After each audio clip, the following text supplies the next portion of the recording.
guys, welcome back to my channel. So I'm joined with this lovely guest. Can you introduce yourself, please? Yeah, sure. Hi everyone. 안녕하세요. Namaste. Kamusta ka? Or whatever. What else is it? Bonjour. Because I know you have like a global audience. Anyways, guys, I'm Majid. I'm from Pakistan.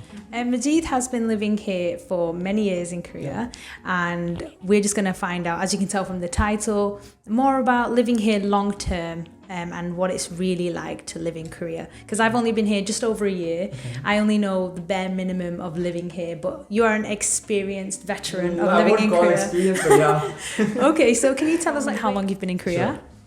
Sure. So guys, I came to Korea in 2015 as part of Global Korea Scholarship. Oh, wow. So again, if you guys, we're gonna talk about it in the later part of the video also. But guys, if you want to come to Korea, I guess you must apply for this scholarship. It's called GKS scholarship, and in that scholarship, the government pays you to come to Korea. Wow.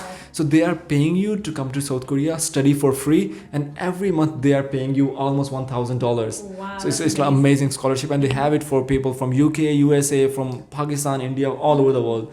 So do check out that scholarship. Anyway, so I came in 2015. Then I studied Korean language for 1 year. Then for 2 years I studied master. Then I worked for 1.5 years in a company that was not related to my master degree. And now I'm working as a freelancer these days. Wow. What made you decide on coming to Korea? Yeah, of all places, because I feel like I didn't know that Korea was so popular in South Asia. So how did you come about deciding on Korea? Actually, it's kind of a long story. In 2013, I went to United States. I studied there for 1 semester. Again, it was part of American government scholarship. So in that time, I made friends my best friends were Korean people. Oh.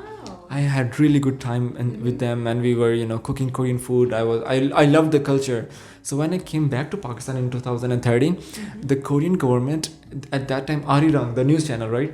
They had this video competition, and the title was My Best Korean Friend. So since I had my best friends were Korean, and I had good content at that time. So I thought, okay, I'm gonna participate it. So I participated in a video competition, and I got in the Pakistan, I was the only one who won the prize. Oh, wow. So the ambassador invited me to the embassy, and he gave me prizes, and then he introduced me to this scholarship, and he said you must apply, and you may able to win this scholarship and move to Korea. So that's how it happened. So I applied, and then I was able to go. Wow, yeah. That is very impressive. I did not even know. My story started from United States, actually. Okay, that's impressive, because I have a lot of people always commenting on my video saying, how do I get to Korea from India? How do I get to Korea from Pakistan? But I have no idea, because I'm from the UK. No. So it's great to hear that there are these programs to get into. So guys, if you are from India and Pakistan, you need to check out the GKS scholarship, or there's AMA scholarship. There are tons of scholarship. In Korea, they are always looking for people. The Korea spends almost 4% of their GDP on research and development. So they are always looking for people for postdoc, for PhD. So please keep on checking for the scholarships. Yeah. So AMA scholarship, GKS scholarship, there are lots of opportunities for you guys.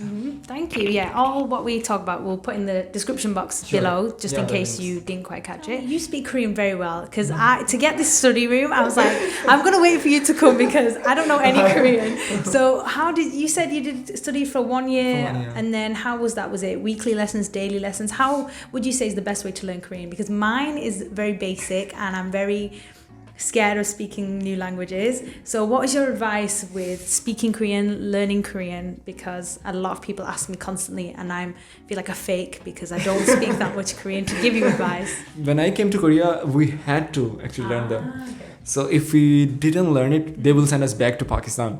So my motivation was, I want to live in Korea, so I had to. But in case if you are living in Pakistan, India, or in any other part of the world, and you want to learn Korean, I guess the best way is to start watching the Korean, first of all, dramas, and the Korean, the reality shows. Because in that shows, they talk about the daily life conversation. So some people just go to YouTube, they try to watch videos, but it's not very formalized. So they watch one video, it's about one phrase, 1, 2, 3 phrases. Then in another video it's going to be about different phrases. So it's not very formal. So there is a website called Talk to Me in Korean that is very good.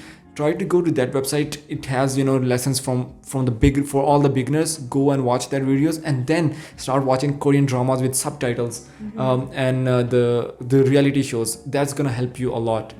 But if you have really interest in Korean language, trust me, you will end up speaking much better than me and Misbah, I'm sure.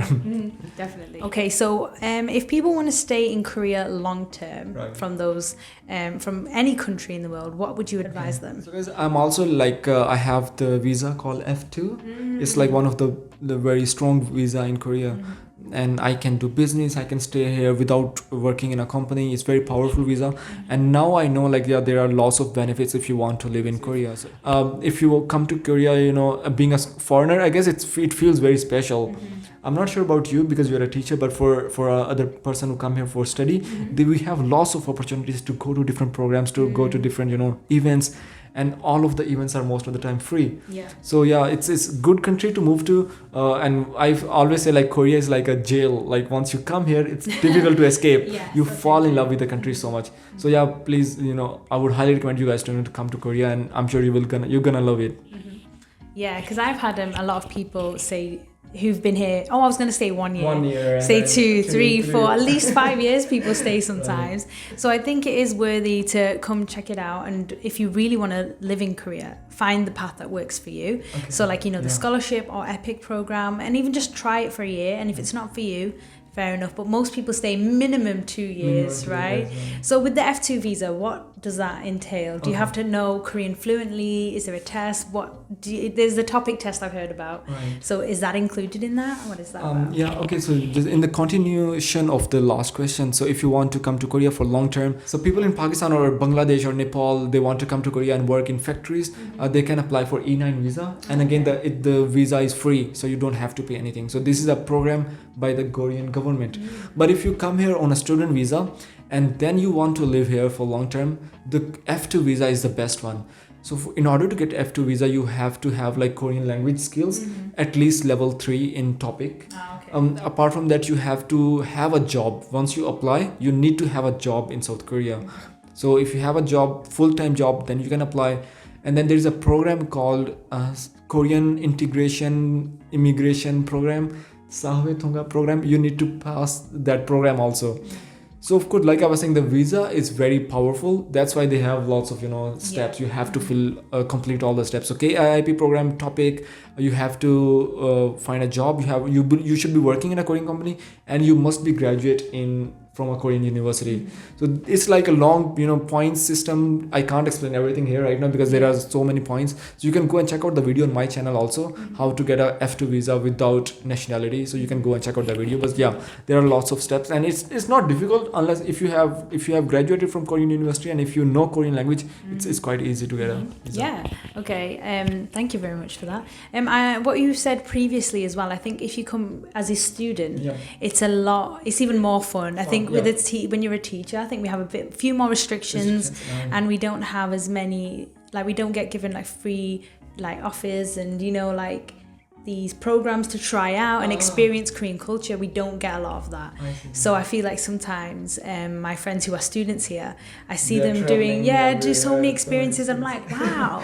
Like for me, if I want to experience Korea, it's off my own bat, like trying to find and like, you know, just a city to see and things like that, which I love.